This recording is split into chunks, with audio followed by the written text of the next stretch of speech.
वो बहुत ही इम्पोर्टेंट चीज़ें बता रहे हैं यहाँ पर वेदव्यास भगवान, और ये बहुत ध्यान से सुनना है हम लोगों को। क्या कहते हैं? एक वर्षान कर्तव्या कन्या पूजा विधो नृप परम अज्ञातु भोगानाम गंधादीनाम च बालिका। हे राजन, पूजा विधि में 1 वर्ष की अवस्था वाली कन्या नहीं लेनी चाहिए, क्योंकि वह कन्या गंध और भोग आदि पदार्थ के स्वाद से बिल्कुल अनभिज्ञ रहती है। कुमारिका तु सा प्रोक्ता द्विवर्षा या भवदीह त्रिमूर्तिश्च त्रिवशा च कल्याणी चतुर्शब्दिका। अब वो बता रहे हैं कि 3 वर्ष की कन्या जो है त्रिमूर्ति, 4 वर्ष की कल्याणी और 5 वर्ष की रोहिणी, रोहिणी पंचवर्षा च खड्वर्षा कालिका स्मृता चंडिका सप्तवर्षा स्यादष्टवर्षा च शांभवी। तो ये माँ भगवती के अलग अलग रूप उनके वर्षों के अनुसार हैं। तो 6 वर्ष की कालिका, 7 वर्ष की चंडिका, 5 वर्ष की रोहिणी, 8 वर्ष की शांभवी और 9 वर्ष की जो है वो दुर्गा और 10 वर्ष की कन्या सुभद्रा कहलाती है। 10 वर्ष के पश्चात की कन्या को आप कौमारी में ना लें, 1 वर्ष से कम की कन्या को आप कौमारी में ना लें। तो इस प्रकार से उन्होंने बताया है कि आपको किस तरह से करना चाहिए। इससे ऊपर अवस्था वाली कन्या का पूजन नहीं करना चाहिए। एभिच नामाभि पूजा कर्तव्या विधि संयुता तासाम फलानि भक्ष्यामि नवानाम पूजने सदा। और अब मैं कुछ बताऊंगा कि इन 9 कन्याओं के पूजन से प्राप्त होने वाले फल क्या क्या होते हैं। तो जो कुमारी नाम की कन्या थी, यानी 2 वर्ष वाली, वो उससे दुख और दरिद्रता का नाश हो जाता है उनकी पूजा करने से। कुमारी पूजिता कुर्या दुख दारिद्र्य नाशनम शत्रुक्षयम धनायुष्यम बल वृद्धिम करोति वे। तो शत्रु का नुकसान, आपका धन और बल बढ़ाने का कार्य कौमारी यानी 2 वर्ष की कन्या के पूजन से होता है। त्रिमूर्ति नाम की कन्या यानी 3 वर्ष की कन्या का पूजन करने से धर्म, अर्थ और काम यानी 3 चीजों की पूर्ति हो जाती है।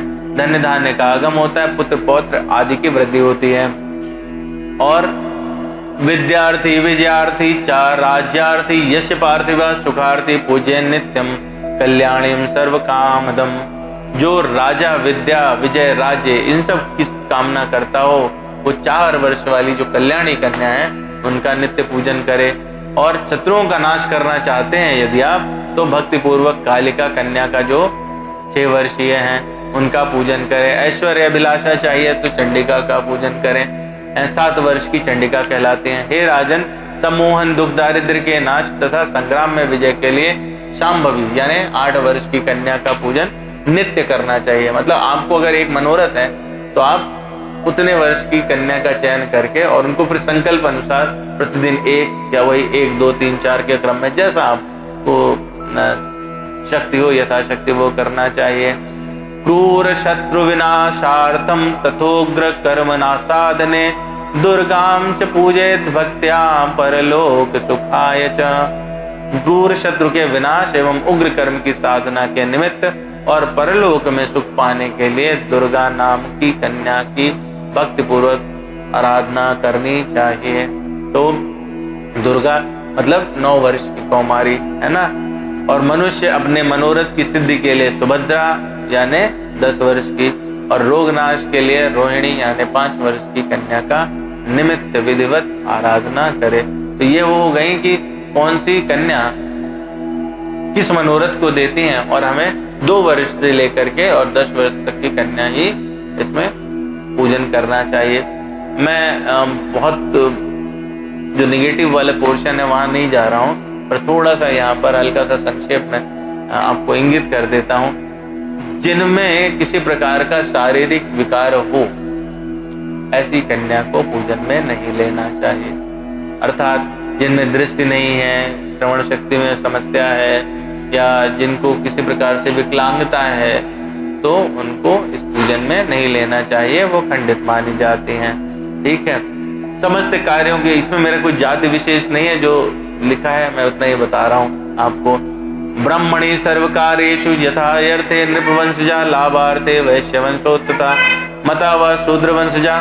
समस्त कार्यों की सिद्धि के लिए ब्राह्मण की कन्या, विजय प्राप्ति के लिए राजवंश में उत्पन्न कन्या तथा धन लाभ के लिए वैश्य वंश की अथवा शूद्र वंश में उत्पन्न कन्या पूजन के योग्य मानी जाती है। तो किसी का कोई निषेध नहीं है, मतलब ऐसा नहीं कि आप शूद्र की कन्या नहीं पूजन कर सकते या वैश्य के नहीं कर सकते, पर उनके प्रभाव अलग अलग रहते हैं। ठीक है, तो आपको जो है वो, अगर आपका मनोरथ उस तरह का है तो आपको सारी व्यवस्था भी उस तरह की करनी पड़ेगी। ठीक है, अब इसमें है उन्होंने वर्ण के हिसाब से भी बताया है कि ब्राह्मण वर्ण में जो उत्पन्न लोग हैं उन्हें ब्राह्मणों की कन्या की पूजन करनी चाहिए। क्षत्रिय भी ब्राह्मण वर्ण में उत्पन्न कन्या की पूजन कर सकते हैं और वैश्य तीनों वर्णों की उत्पन्न कन्याओं की पूजन कर सकते हैं। और यदि कोई शूद्र भी करना चाहे दुर्गा सप्तमी में यह निषेध नहीं किया गया किसी भी व्यक्ति के लिए। प्रत्येक व्यक्ति, वर्णाश्रम का कोई भी व्यक्ति है वो माँ दुर्गा की उपासना कर सकता है, क्योंकि हम सभी को अधिकार है कि हम भौतिक संसार में अपने सारे मनोरथ पूर्ण करें और भगवान की भक्ति में लगें, ये सबका अधिकार है। तो इसीलिए इसमें कोई भी निषेध नहीं है, कोई भी व्यक्ति पूजन कर सकता है, बस उसको थोड़े से कुछ नियम आदि फॉलो करने होते हैं और वो यथा योग्य पूजन कर सकता है। तो इस तरह से नवरात्र में विधि से भक्ति पूर्वक निरंतर पूजा की जानी चाहिए। और यदि कोई व्यक्ति नवरात्र पर्यंत प्रतिदिन पूजा करने में असमर्थ है तो उसे अष्टमी तिथि को विशेष रूप से अवश्य पूजन करना चाहिए, यानी कल। अशक्तो नियतम पूजाम कर्तुम येन नवरात्र के अष्टम्याम चा विशेषेण कर्तव्यम पूजनम सदा, यानी अष्टमी को पूजन जरूर करना चाहिए। ठीक है, तो इस प्रकार से बताते हैं व्यास जी जन्मेजय जी को कि पृथ्वी लोक में जितने भी प्रकार के व्रत एवं दान हैं उनमें किसी की भी इस नवरात्र व्रत के समान तुलना नहीं की जा सकती, यदि आपको कामना सिद्धि चाहिए तो। ठीक है, क्योंकि यह व्रत सदा धन धान्य प्रदान करने वाला, सुख तथा संतान की वृद्धि करने वाला, आयु आरोग्य प्रदान करने वाला और फिर फाइनली स्वर्ग तथा मोक्ष देने वाला है। तो यह सब कुछ दे सकता है आपको यदि आप नवरात्र का व्रत करते हैं। अतएव विद्या, धन अथवा पुत्र, इनमें से मनुष्य किसी की भी कामना करता हो तो उसे इस कल्याणकारी व्रत का विधि पूर्वक अनुष्ठान करना चाहिए। पूर्व जन्म में जिन लोगों द्वारा यह उत्तम व्रत नहीं किया गया वही जन्म में रोगग्रस्त, दरिद्र तथा संतान रहित होते हैं। तो अगर अगले जन्म में हम चाहते हैं कि हमको ये कष्ट आदि ना घेरे तो हमको इस जन्म में ये व्रत करना चाहिए। जो स्त्री वंध्या, विधवा अथवा धनहीन है उसके विषय में अनुमान कर लेना चाहिए कि उसने अवश्य ही पूर्व जन्म में यह व्रत नहीं किया था।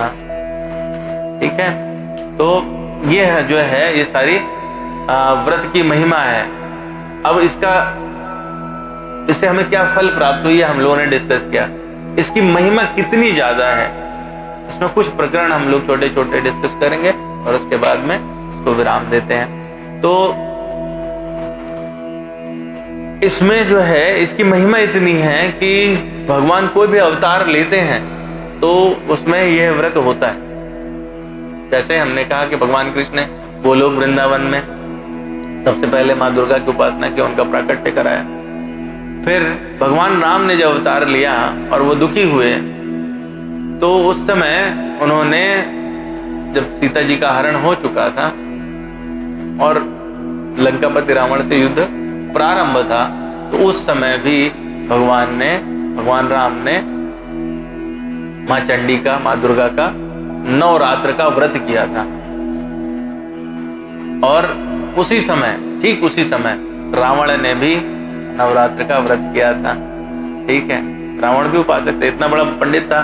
तो इसमें तो मैंने जब हम लोग रक्षाबंधन की बात कर रहे थे तो मैंने आपसे कहा था कि भद्रा लगी थी तब उन्होंने शूर्पणखा से राखी बंधवाई थी, और चूंकि उन्होंने सारे ग्रह दबा रखे थे तो उन्हें ऐसा लगा कि भद्रा हमारा क्या नुकसान कर सकती है। तो उस रक्षा बंधन यानी रक्षा सूत्र के बंधवाने का दुष्प्रभाव उनको हुआ कि कुल सहित विनाश हो गया था। दूसरा, जो नवरात्र का व्रत किया रावण ने, तो वहां पर हनुमान जी चतुराई से ब्राह्मण रूप में चले गए थे, और ब्राह्मण रूप में जाने के बाद इधर जो है वो भगवान राम का नवरात्र व्रत चल रहा था, उधर रावण के यहाँ। तो रावण के यहाँ तो श्रेष्ठ ब्राह्मण सारे लगे हुए थे, और हनुमान जी तो परम सेवक हैं, तो वो दौड़ के फटाफट सबकी सेवा में लगे रहे। तो इस तरह से जब दिन, एक दिन, 2 दिन बीतने लगा तो ब्राह्मणों ने कहा कि हम आपसे प्रसन्न हैं और आप बताइए कि निस्वार्थ जो सेवा कर रहे हैं, कोई वर मांगिए। हनुमान जी ने कहा कि यदि आप हमसे प्रसन्न हैं तो जिस मंत्र से यज्ञ कर रहे हैं उसका एक अक्षर मेरे कहने से बदल दीजिए। और ब्राह्मण उस रहस्य को नहीं समझ पाए कि ये क्यों कह रहे हैं। तो मंत्र जो वहां पे उच्चारण हो रहा था उसमें जया देवी भूतिर हरिणी मंत्र था। तो उन्होंने क्या किया कि आप ना हा को का से बदल दीजिए, तो जया देवी भूतिर करणी ऐसा उच्चारण करिए। और ब्राह्मणों ने ऐसा किया। भूतिर हरणी का मतलब है किसी भी प्रकार की जो पीड़ा है, दुख है, दारिद्र्य है, उसको हरण करने वाली। भूतिर करणी का अर्थ है कि उसको उनके ऊपर देने वाली। और वो 9 दिन इसी मंत्र से उच्चारण हुआ और अंत में हमको बताया। इस तरफ भगवान राम जो नवरात्र का व्रत कर रहे थे, तो उसमें 108 नील कमल की व्यवस्था की गई थी चंडी पूजन के लिए। रावण ने क्या किया कि जो नील कमल था एक, उसमें से गायब करवा दिया, तो 107 रह गए। अब जब फाइनल अनुष्ठान की बात हुई तो उसमें जब काउंट हुआ तो 107 थे। भगवान दुखी हुए कि अब संकल्प टूट रहा है, क्या किया जाए। रावण की मायावी शक्ति से वो गायब हो गया है और ऐसे में मारूस ना हो जाए। भगवान है, सब कुछ कर सकते हैं, व्यवस्था कर सकते हैं, परंतु अब पॉइंट ये है कि भगवान की लीला में वो किस चीज को आपको दर्शाना चाहते हैं। तो भगवान ने कहा कि सभी लोग मुझे कमल नेत्र कहते हैं। तो उन्होंने अपने कुंडीर से बाण निकाला और अपनी आंख निकालने के लिए उद्धत हो गए कि वो नील कमल मेरी आंख भी है, मैं इसको अर्पित कर सकता हूँ। माँ ने आके हाथ पकड़ लिया, हम आपसे प्रसन्न है, आप जो मांगे, आप तो नारायण है, आपके लिए सब संभव है, परंतु आप इस लोक में लोगों को यह बताने के लिए कि इस लोक में जो कामना है उसको पूर्ण करने के लिए मेरी आवश्यकता पड़ती है, इस हेतु नवरात्र का व्रत किया था। तो आपके सारे कार्य सिद्ध हो जाएं और आप विजयी हो। तो ये कब हुआ? द्वापर में, ठीक है, सॉरी त्रेता में। द्वापर में भगवान कृष्ण ने स्वयं युधिष्ठिर को और अर्जुन को सलाह दी कि आप माँ दुर्गा का आवाहन करें युद्ध से ठीक पूर्व। और वहां पर भी माँ दुर्गा प्रकट हुई अर्जुन के आवाहन के बाद। उन्होंने कहा आप तो साक्षात नर और नारायण है, तो इसमें आपको कोई भी विजयी होने से नहीं रोक सकता। तो इस प्रकार से हम देखें तो हर युग में भगवान जो है, भगवान कृष्ण को पाने के लिए भी गोपियों ने कात्यायनी व्रत किया था, तो जो माँ दुर्गा का ही एक रूप है। तो इसकी महिमा इतनी है, तो इसलिए हम लोग को जो है वो जब इतने इस उच्च श्रेणी के देवता गण कर सकते हैं, भगवान शिव, भगवान ब्रह्मा कर सकते हैं, इंद्र कर सकते हैं, और भगवान हरि तो स्वयं आपको ये प्रदर्शित ही कर रहे हैं, तो हम लोग को पीछे नहीं रहना चाहिए ऐसे में, ठीक है। तो अब 9 कौन कौन सी देवियां हैं और उनका क्या स्वरूप है, जो आपका प्रश्न था, वहां हम लोग आते हैं। तो इसमें वर्णन है, प्रथमं शैलपुत्री च, द्वितीयं ब्रह्मचारिणी, तृतीयं चंद्रघंटेति, कूष्मांडेति, चतुर्थकं पंचमं स्कंदमातेति, षष्ठं कात्यायनीति च, सप्तमं कालरात्रीति, महागौरीति चाष्टमं, नवमं सिद्धिदात्री च, नवदुर्गा प्रकृतिता, उक्त्यानेतानि नामानि ब्रह्मणयो महात्मना। तो यह उन्होंने बताया कि शैलपुत्री, ब्रह्मचारिणी, चंद्रघंटा, कूष्मांडा, स्कंद माता, कात्यायनी, कालरात्रि, महागौरी और सिद्धिदात्री, ये 9 रूप हैं 9 दुर्गा में, 9 माताओं के।